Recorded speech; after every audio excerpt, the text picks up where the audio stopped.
22వ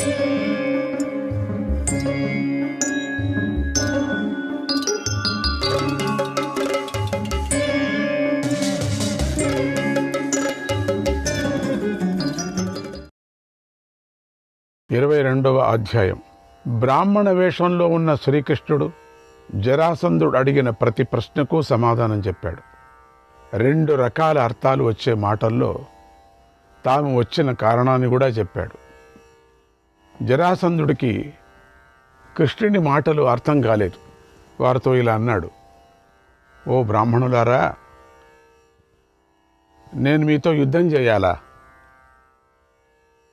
మీకు నాకు శత్రుత్వం ఉందా? మీతో లేదే నాకు. అసలు మీకు నాకు శత్రుత్వం ఎలా ఏర్పడింది? నాకు ఎంత ఆలోచించినా నాకు ఎందుకో మన వైరానికి కారణం నాకు గుర్తుకు రావటం లేదు. ఏమాత్రమూ తెలియటం లేదు. నేను మీకేం అపకారం చేశాను? మీకు నేను శత్రువుని ఎలా అయ్యాను? అసలు మీ నియమం సత్పురుషులు ఆచరించే నియమేనా? చెప్పండి. ధర్మానికి పీడ కలిగినప్పుడు తప్పకుండా మనస్సుకు బాధ కలుగుతుంది. ధర్మాత్ముడైనటువంటి క్షత్రియుడు నిరపరాధులను బాధించడు కదా. నిరపరాధులను బాధించిన క్షత్రియుడు ఎంత గొప్పవాడైనా సరే ధనాన్ని పోగొట్టుకుంటాడు, తన ధర్మాన్ని నాశనం చేసుకుంటాడు, కష్టాల పాలవుతాడు, తన అభివృద్ధికి దూరమైపోతాడు. ఇది ముమ్మాటికి సత్యం అని వాదిస్తున్నారు ఇద్దరు కూడా. సజ్జనులు పాటించే ధర్మాన్ని చక్కగా ఆచరించే క్షత్రియులకు 3 లోకాల్లోనూ క్షత్రియ ధర్మమే మేలైంది. కనుక క్షత్రియులు ఇతర ధర్మాలను ఆశ్రయించటాన్ని ధర్మాత్ములు మెచ్చుకోరు. మీ ధర్మం మీది, మీ ధర్మానికి నేను అడ్డు చేయలేదు, నా ధర్మము నాది. కానీ మీ ధర్మంలో మీరున్నారు, అయినా నాతో మీకెందుకు శత్రుత్వం లేదు కదా. నేను నా మనస్సును అదుపులో ఉంచుకొని ధర్మంగా రాజ్యాన్ని పాలిస్తున్నాను. ప్రజలకు ఎలాంటి అపరాధం నేను చేయటం లేదు. ఇక బ్రాహ్మణులకు నేను ద్రోహం చేస్తానా? చేయటం లేదు. వారు నన్ను అపరాధిగా భావించటం లేదు, ద్రోహిగా అనుకోవటం లేదు నా ప్రజలు, మరి బ్రాహ్మణులు. అలాంటిది మీరెందుకు నన్ను అపరాధిగా భావిస్తున్నారు, ద్రోహి అనుకుంటున్నారు అన్నాడు. ఇప్పుడు శ్రీకృష్ణుడు: ఓ మహానుబాహు, మంచి కులంలో ఒకడే వంశ భారాన్ని అంతా మోస్తూ ఉంటాడు. మంచి కులంలో పుట్టినవాడు వంశరక్షణ అంతా అతడిపైనే ఆధారపడి ఉంటుంది కదా. అలాంటి పురుషుడు ఒకడున్నాడు. అతడే మమ్మల్ని ఆజ్ఞాపించాడు. మేము అతడి మాట ప్రకారం నడుచుకుంటాం. అతడు పంపించగా మేము నీ దగ్గరికి వచ్చాం. మేము నిన్ను శిక్షించటానికే వచ్చాం. ఎందుకు నిన్ను శిక్షిస్తున్నామంటే, నువ్వు ఒక మహాపరాధం చేశావు. అదేమిటంటే, ఈ భూమి మీద సుఖంగాను హాయిగాను రాజ్యం చేసుకుంటున్నటువంటి రాజులందరినీ నువ్వు బాధించావు, బందీలుగా చేశావు. ఇంత అపరాధం చేసి వారిని బాధలకు గురిచేసి పైకి నిరపరాధినని చెప్పుకుంటున్నావు. ఎట్లవుతావు? దాంట్లో మంచి రాజ్యాన్ని ఏలేటువంటి వాళ్ళు ఉన్నారు, ప్రజలకు సుఖాన్ని కలిగించే వాళ్ళు ఉన్నారు, బ్రాహ్మణులకు మంచి చేసేవాళ్ళు ఉన్నారు, యజ్ఞయాగాదులు చేసేవాళ్ళు ఉన్నారు, నిరపరాధులైనటువంటి రాజులు. అసలు నీ మీద దండెత్తు కూడా రాలేదు వాళ్ళు. కేవలం వాళ్లను బందీలుగా చేసి తీసుకొచ్చేసావు. నీతో ఏదైనా గెలిచి నీతో యుద్ధం చేసి ఓడిపోయింటే తీసుకురావచ్చు. అది చేయలే. కేవలం పట్టుకొని వచ్చేసావు. మేకలు పట్టుకొని వచ్చినట్టుగా, గొర్రెలను పట్టుకొని వచ్చినట్టుగా. ఇది బాగుందే? నువ్వు చేసింది ఇదేమైనా బాగుందా? పోనీ ఇది ధర్మమేనా? ఇది న్యాయమేనా? వాళ్ళు ప్రజలు ఎంత బాధపడుతుంటారు. వాళ్ళు చేసినటువంటి యజ్ఞయాగాది కర్మలతో చేసిన నిష్ట నియమాలు ఇవన్నీ మంట కలిపినట్టే కదా.